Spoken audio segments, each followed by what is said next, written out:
வணக்கம் கண்ணுங்களா, நீங்கள் எப்படி இருக்கீங்க? நான் ரொம்ப நல்லா இருக்கேன். இன்றைக்கி வந்து நவதானியம் எடுத்துருக்கேங்கன்னு. நவதானிய சுண்டல் எப்படிப்பட்டதுன்னு பார்க்கலாம். இதில் 9 வகையான தானியம் இருக்கும். பட்டாணி, சுண்டல் எல்லாமே இருக்குங்கண்ணே. பாருங்கண்ணே, ஒரு பவுல் எடுத்துக்கலாம். இதில் 1 கப் எடுத்துருக்கேங்கண்ணே. நவதானியம் எடுத்திருக்கேன். இது எப்படி ஊற வச்சிடலாம். தண்ணி ஊற்றி ஒரு 8 மணி நேரமாவது ஊறணுங்கண்ணே. ஊற விட்டு பார்க்கலாம். நல்லா கலக்கி விடுங்க. நல்லா ஊறட்டும். பாருங்கன்னு ஒரு குக்கருக்கு மாற்றியாச்சு. அதுக்கு தண்ணி கொஞ்சம் 3 அளவு போட்டுக்கலாம். அடுத்தது உப்புன்னு ஒரு 1.5 ஸ்பூன் போட்டிருக்கேன்.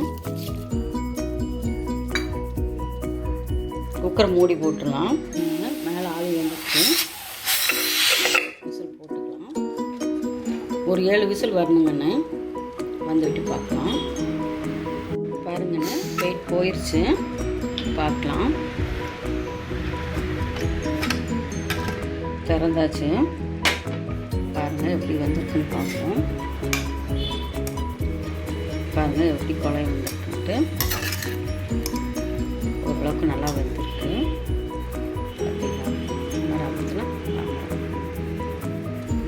இதுக்கு ஒரு தாளிப்பு கொடுத்துடலாம். பாருங்க, தாளிக்கிறதுக்கு ஒரு கடாய் வச்சுட்டேன். பாருங்க, தாளிக்கிறதுக்கு ஒரு கடாய் வச்சுட்டேன். எண்ணெய் ஊற்றிக்கலாம். கொஞ்சம் ஊற்றிக்குங்க. எண்ணெய் காயிட்டோம். பாருங்கண்ணே, எண்ணெய் காய்ஞ்சிருச்சு. கடுகு 1/2 ஸ்பூன் போட்டுக்கலாம். அடுத்தது பாசிப்பருப்பு ஒரு 1/2 ஸ்பூன் போட்டுக்கலாம்.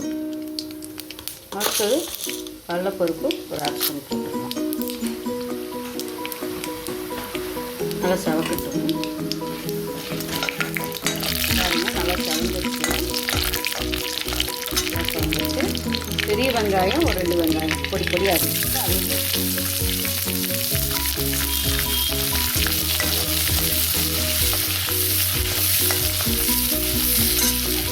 பச்சை மிளகாயும் வரமிளகாயும் அரிஞ்சு வச்சுட்டு அதை உள்ள போட்டு. அடுத்தது கருவேப்பிலை அதையும் போட்டு. அடுத்தது இஞ்சி சின்னதும் ஒரு வெள்ளைப்பூண்டும் தட்டி வச்சுட்டு அதையும் உள்ள போட்டு நல்லா வணங்கிட்டோம்.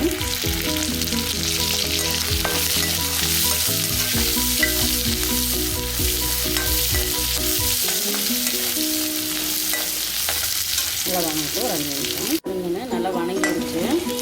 இப்போது வேக வச்ச மிளகுங்க நவதானிய சுண்டல் அதையும் உள்ள போட்டுக்கலாம். நல்லா வணங்கிட்டோம். தண்ணி வறுத்துட்டோம்னா வறுத்துட்டோம். இது உடம்புக்கு ரொம்ப நல்லது.